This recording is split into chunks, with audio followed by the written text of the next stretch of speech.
আমি কেন তাহ দূর, পাপ করিয়া তোমার নিকট হইয়া আসি সুর, পাপ করিয়া তোমার নিকট হইয়া আসি সুর, কেমনে দেখিমু তোমার নূরের জুর, তুমি গফফার গফুর,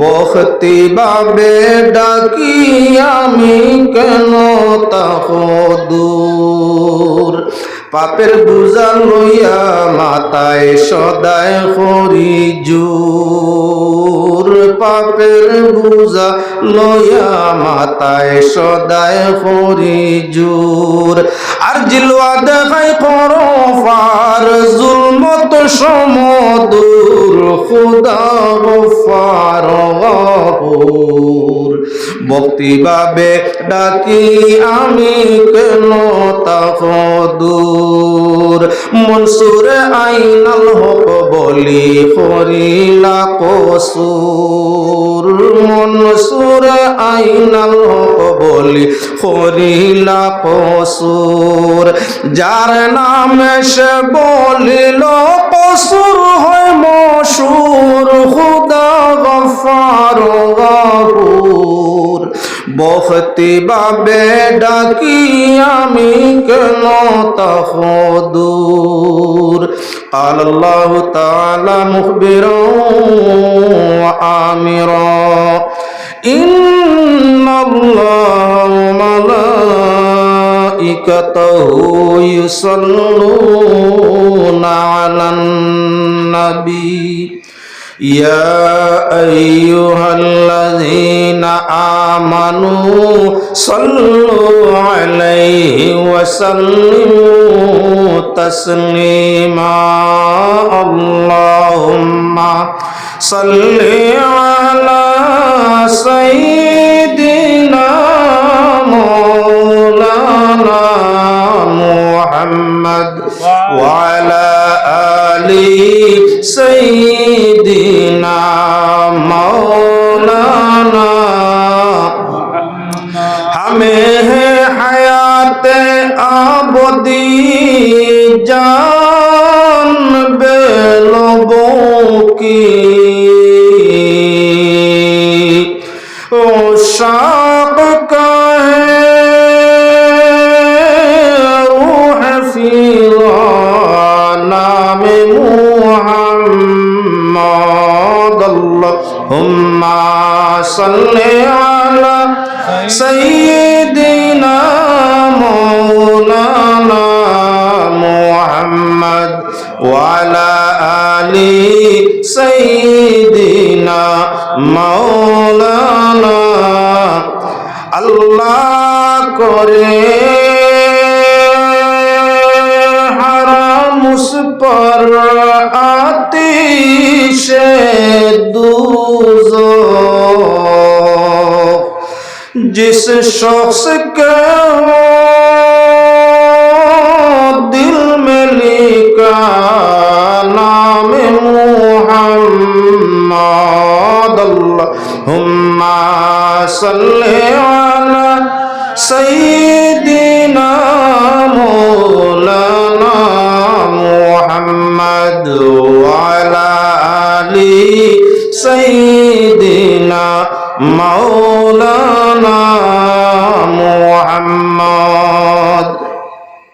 সম্মানিত সভাপতি, 2025 ইংরেজি সনের 14 ডিসেম্বর বাগারপাড় নতুন জামে মসজিদে আয়োজিত ওয়াজ মাহফিলের সম্মানিত সভাপতি সাহেব, উপস্থিত গুণী জ্ঞানী সম্মানিত সর্বস্তরের শ্রোতাবৃন্দ, পর্দার আড়ালের পর্দানিশিনেরা, আল্লাহ ওয়াহদাহু লা শারীকা লাহুর অশেষ অগণিত শুকরিয়া, যিনি আমাদের মানব কুলে মুমিনের ঔরসে জন্ম দিয়া পাক কালামে করিম তিলাওয়াত করবার, শ্রবণ করবার মতো, আমল করবার মতো সুযোগ ও তৌফিক আমাদের দান করছেন, সে মহান জাতির শুকরিয়া আদায় করছি। পাক পরবর্তীগারে আলম যখন কোনো সৃষ্টি, কোনো জাতি আল্লাহর শুকরিয়া আদায় করে আল্লাহ খুশ হই, এটা আমরারও নীতি। আমরা কেউ যদি প্রশংসা করে আমরাও খুশ হই। আমরা কোনো দাস দাসী গুলামবান্দি আমরা যদি প্রশংসা করি, আমরা তার কর্মরে কমাই, শ্রমরে বাড়াই, তার প্রতি গিন্নারে হরাই, দয়া এবং মায়ারে বাড়াই। আমরা যদি আমাদের শ্রমিক, আমাদের দাস দাসী আমরার প্রশংসা করার ফলে তার প্রতি আমার দয়ার ভাব হয়, মায়ার ভাব হয়, তার শ্রম কমাইবার ইচ্ছা হয়, বিনিময়ে বাড়াইবার ইচ্ছা হয়, তে আল্লাহ পাক পরবর্তীকার আলম আমরার মতো নাই, এটা কিও হাজার হাজার কোটি গুণ দয়াবান বেশি।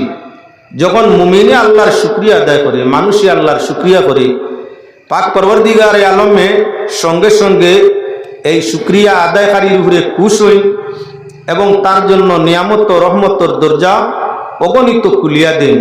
ফিরিস্তা হলরে সাক্ষী করেন, দেখো আমার গুলামে কিভাবে আমার প্রশংসা করে। যখন গুলামে প্রশংসা করে, ফিরিস্তা কো আমি মুনিবে তারে কি করতাম, কিটা দিতাম। বলে আল্লাহ তুমি ভালো জানো।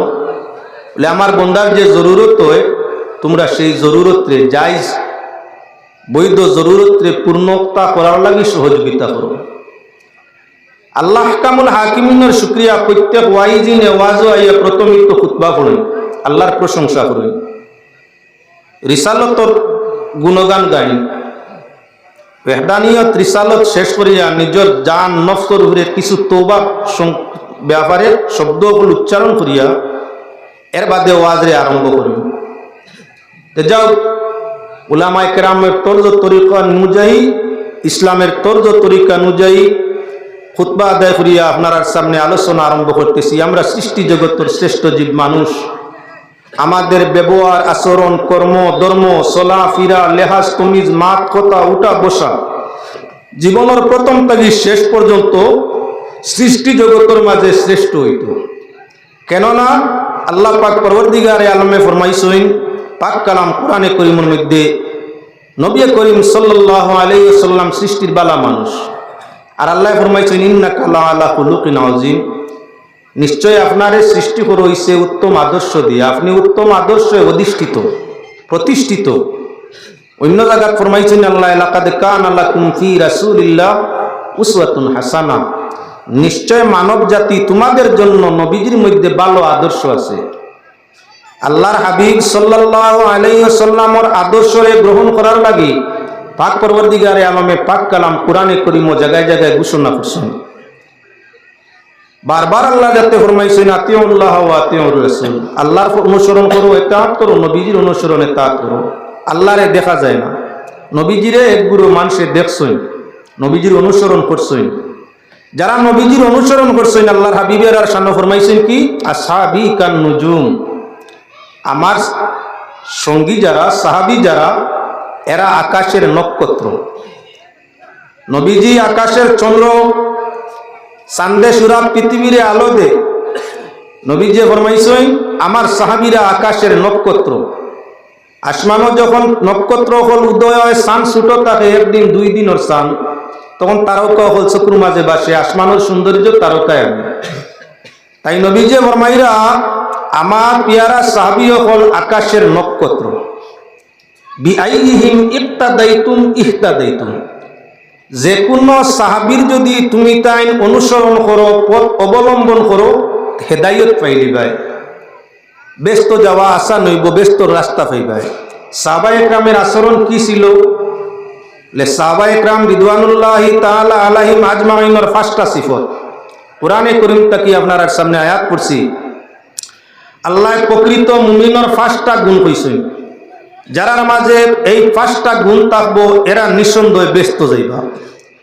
ই জমিন আমরা ওয়াজ হুনা, ওয়াজ করা, নমাজ পড়া, রোজা রাখা, ফকির মিসকিন এতিম অনাথরে সাহায্য করা, পাড়া প্রতিবেশীর হকরে আদায় করা, আত্মীয়তার হকরে আদায় করা, সব কিছুর মূল উদ্দেশ্য আল্লাহরে রাজি করিয়া ব্যস্ত যাইতাম। যেদিন আমরা থাকতাম নাই, শেষ বিচারের পরে ফয়সালাটা যেন আমরা স্বর্গ ব্যস্ত।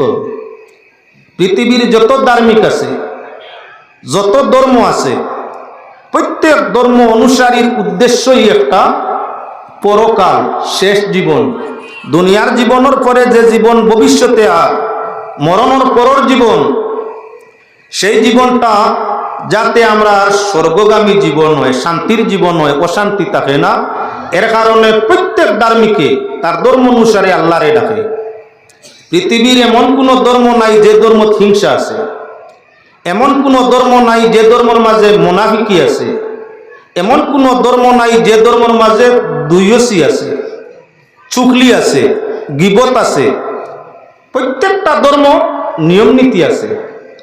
এই নিয়ম নীতিগুলার মাঝে একে অন্যরে গালি দেওয়া, একে অন্যরে মারা, একে অন্যর ক্ষতি করা, একে অন্যর ইজ্জত দৌলত নষ্ট করা, গীবত গাওয়া, চুগলি করা, চুরি করা, ডাকাতি করা, মদ খাওয়া, গাঞ্জা খাওয়া, ঘুষ খাওয়া, বাদ কোনো খামর স্থান কোনো ধর্মের মধ্যে নেই।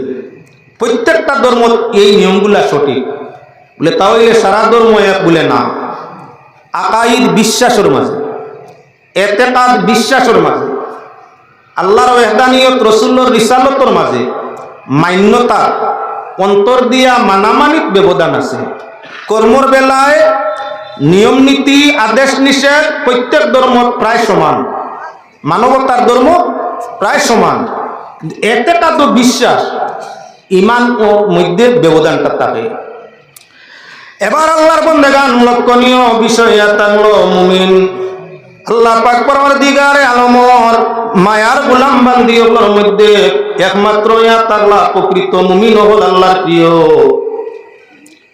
কোরআনে করিম আল্লাহ পাক পরওয়ারদিগারে আলমে জানাই দিছেন যে মুমিনের মাঝে 5টা গুণ থাকবো। এই মুমিন যে আল্লাহ দুজক দি জ্বালাইতা নাই। 5টা গুণের মাঝে সর্বপ্রথম যে গুণ হইয়া তা হলো আস-সাবিরিন, ধৈর্য ধারণকারী। যারা ধৈর্য ধরে এরারে আল্লাহ দুজক দি জ্বালাইতে না। ইমান আছে, ইসলামও আছে, মুমিন এবং মুসলমান লগে হে ধৈর্যশীল। যে মানুষ দিনে ইসলামও তাকিয়া, ইমানর আয়ত্তে তাকিয়া ধৈর্য ধারণ করব, সবর করব, ই মানুষ দুজকও যাইতো নাই। এক মানুষের সবর করলে 72টা কবিরা গুনাহ তাকি সবরকারী মানুষ বাঁচি যায়। গুনাহ কবিরা হইয়া থাকলো 72, বা এটা কি বেশ। এই গুনাহ কবিরা গুলা তাকি মানুষ ধৈর্যের মাধ্যমে হেফাজত হয়ে যায়। ধৈর্য ধারণকারী বড় কবিরা গুনাহ তার পক্ষে করা সম্ভব হয় না। তাহলে মুমিনের ফয়লা সিবত হইয়া থাকলো ধৈর্য। আল্লাহ কোরআনে করিমের মধ্যে জানাইছেন ওয়াবাশশিরিস সাবিরিন আল্লাযীনা ইযা আসাবাতহুম মুসিবাহ ক্বালু ইন্না লিল্লাহি ওয়া ইন্না ইলাইহি রাজিউন। আল্লাহ জানাই দিতেন নবী সুসংবাদ দেও ধৈর্য ধারণকারী হলো যারা সবর করে, যারা সবর করিয়া তাকে সাবিরিন হলরে আপনি বেস্তর সুসংবাদ দেখুয়া। সাবিরিনের সিফত কি? যখন তারার উপরে মুসিবত আয়, বিপদ আয়, বিপদ হওয়ার বাদে তারা জবান দিয়া কইয়া তাকে আল্লাহর পক্ষ তাকিয়াইছে ফিরিয়া আল্লাহর কাছে ঘুরিয়া যাইব। ইন্না লিল্লাহি ওয়া ইন্না ইলাইহি রাজিউন। মুসিবত আইছে খান তাকি আল্লাহর পক্ষ তাকি। যদি আল্লাহরে স্মরণ করি, জিকির করি, ফিকির করি, তওবা করি, তে মুসিবত ফিরিয়া যে জায়গা তাকি আইছে ও জায়গার মধ্যে ঘুরিয়া যাইব। আসমানের পানি আসমান তাকি জমিনও আয়, কয়েকদিন পরে ফিরিয়া হাওয়া বাতাসে জাগার পানি জাগাত পৌঁছাইলাই। আসমান তাকি মেঘ আয়, মেঘ ভরে আসমান তাকি জমিন বাইয়া যায়। আসমানের পানি যদি ফিরিয়া আসমানও যাইতো না, এই জমিনও পানি যাত হইত না। গতবারই পানি ইবারই বাতাসে নিয়ে আসছে আসমানও। আনায় যা ফ্লাড হয়েছিল, ইশারা যদি সমুদ্রের মাঝে আজ 800 বছর থাকি, এই পৃথিবীর বয়স অনুমান 800 বছর, 800 বছর, 8000 বছর, 8000, 800 না 8000 বছর। এই 8000 বছর থাকি প্রায় ফ্লাড। এই ফ্লাডর জলগুলা যদি প্রতি বছর গিয়া সমুদ্র জমতো, আসমান খালি হয়ে যেত আর জমিন পানি জায়গা হইত না। তাহলে পানি যায় কেন? আরে সমুদ্রের জল উড়ে বাতাসের জুড়ে, সমুদ্রের জল উড়ে বাতাসের জুরে আর আবর হইয়া ফিরে সে পড়িবার ডরে জমিনে নামিয়া শেষে সমুদ্রেতে যায় বাইরে জমিনে নামিয়া শেষে সমুদ্রেতে যায় আর জাতির সঙ্গে জাত মিশাইয়া তরঙ্গ খেলায় আসমান তাই পানি জমিন হয় আর ঘুরিয়া ফিরিয়াই পানি আবার হাওয়ায় টানিয়া বাতাসে টানিয়া আসমানও লইয়া যায় ও সব সময় রোটেশন করতে আছে হন্তা কি হলো হন্তা কি হলো উপরের তাকি নিচে নিচের তাকি উপরে মুসিবত আল্লাহর পক্ষ তাকিয়ায় বন্দায় যখন ধৈর্য ধারণ করে তখন ঘুরিয়া ফিরিয়া আল্লাহর কাছে যায় যেমন আসমানের পানি আসমান তাই জমিন হয় আবার জমিন তাই বাতাসে তার মূল জায়গা আসমানও লইয়া যায় ঠিক সেইভাবে মুসিবত মানুষের উপরে আয় আবার আল্লাহর হুকুমে জমিন তাকে মানুষের উপর তাকি আল্লাহর কাছে ঘুরিয়া যায় জন্ম মুমিনে ধৈর্য ধরে আর জবান দিয়া পড়ে ইন্না লিল্লাহি ওয়া ইন্না ইলাইহি রাজিউন আমরা কেউ মারা গেলে নামি দামি মানুষ হইলে মসজিদের মাকি কিবা তো রাস্তাঘাটেও মাক অ্যালাউন্স পাবলিসিটি কইরা ইন্না লিল্লাহি ওয়া ইন্না ইলাইহি রাজিউন আমরা ইন্না লিল্লাহি শুনলে উনি কেউ মরে গেছে ইন্না লিল্লাহির শব্দ শুনলে বুঝবাই কেউ মরছে বেটা হোক আর বেটি পুরুষ হোক আর মহিলা বড় হোক আর ছোট গুণী হোক আর সাধারণ মোটামুটি কেউ মারা গেছে ওটার লাগে ইন্না লিল্লাহি খবর খালি মরা মুসিবত আর মুসিবত নাইনি দুনিয়া আল্লাহর বন্দেগান আল্লাহ পাক পরওয়ারদিগারে আলমে হাজারো কিসিমের মুসিবত দিছে হাজার হাজার মুসিবত ছোট হোক কিবা বড় যে কোনো মুসিবত আমার সঙ্গে সঙ্গে মুমিনের কাম হইয়া থাকলো ধৈর্য ধরে আর মুসিবতরে আল্লাহর দিকে ঠেলে এটা হইল মুমিনের গুণ তাহলে সবর হইয়া থাকলো কয়জা আমরা তো মনে করি কেউ আমার টেকা নিছে কি গালিয়া সবর করিলে আই টেলি নিছে সবর করিলে সবর খোঁজা সবর আরবি শব্দ আল্লাহর ভাষা তা যার বাংলা ভাষা হইল ধৈর্য আমরা গ্রাম্য ভাষা হইয়া থাকলো আঙ্গাজ করা উর্দু ভাষা বরদাস্ত করা সহ্য করা যে কোনো কিছুরে আঙ্গাজ সহ্য বরদাস্ত ধৈর্য ধরার নাম হইল সবর এখন সবর কয়জা সবর হইয়া থাকলো তিন জাত সবর তিন প্রকার সকল ফেলা ধৈর্য বা সবর হইয়া থাকলো সবর আলাত এবাদত সবর করা এবাদত সবর করা যে মানুষের ধৈর্য নাই সবর নাই এই মানুষের পক্ষে এবাদত করা সম্ভব নয় এবাদত করতে সবর লাগে এবাদত করতে সবর লাগে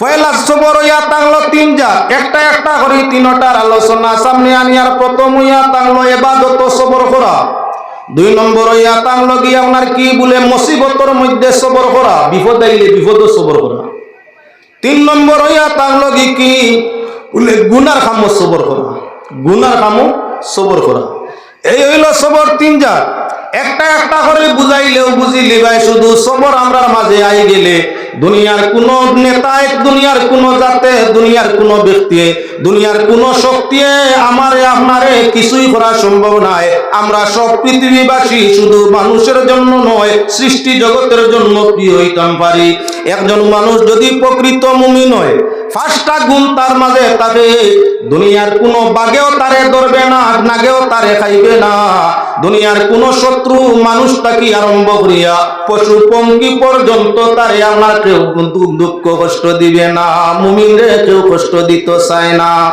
দেওয়ার লাগলে পারে না মুমিনের সহায় সদা সর্বদা আল্লাহ মুমিন আল্লাহর দোস্ত আল্লাহু ওয়ালিউল মুমিনিন মুমিন আল্লাহর বন্ধু আর কোন বন্ধু তার বন্ধুরে দুনিয়ার কেউ দি বিচার করাইতে চায় না দুনিয়ার কেউ যদি দুঃখ দিতে চায় না মানুষ যখন মুমিন প্রকৃত হইব আল্লাহর দোস্ত হইব আর আল্লাহর দুস্তরে আল্লাহর সৃষ্টি মায়া করা একান্ত প্রয়োজন কোন সৃষ্টি এর কোনো ক্ষতি করতে পারে না মানুষ প্রকৃত মুমিন হইলে বাগে ডাক মানে সোয়ার মানে হাজারো ঘটনা সাহাবায়ে কেরামের আছে ঠিক প্রকৃত মানুষ যদি মুমিন হইয়া থাকে তার মুখের তু লাগাই দিলে সফর ধ্বংস নামনার বিষ পানিয়ে যায় শত শত প্রমাণ আছে হাদিস দ্বারা প্রমাণিত মুমিনের মুখর লালা সাফর ধ্বংসিত জায়গাত লাগানি হইছে প্রকৃত মুমিনের মুখর লালায় কি হইছে সাফর বিষ পানি হইছে বুঝা গেল আপনার কি মুমিনের স্তর ইয়া টাঙ্গ সারার ঊর্ধ্বে, এর কারণে মুমিনের মাঝে ইমানের গুণ সিফত না লাগবো।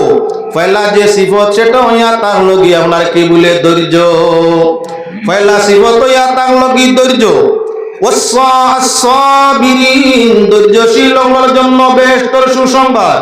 ধৈর্যের মাঝে প্রথম হইয়া তাহলো ধৈর্য তিন ভাগে বিভক্ত। প্রথম হইয়া তাহলো গিয়ে আপনার ইবাদত সবর করা। যে মানুষের ধৈর্য নাই, এখন যে ঠান্ডার দিন আইছে ফজর নামাজ পড়তে পারবা তো, জান শরীর আঙ্গাজ নাই, ঠান্ডাও যাত্রা পারি না, গরমও যাত্রা পারি না।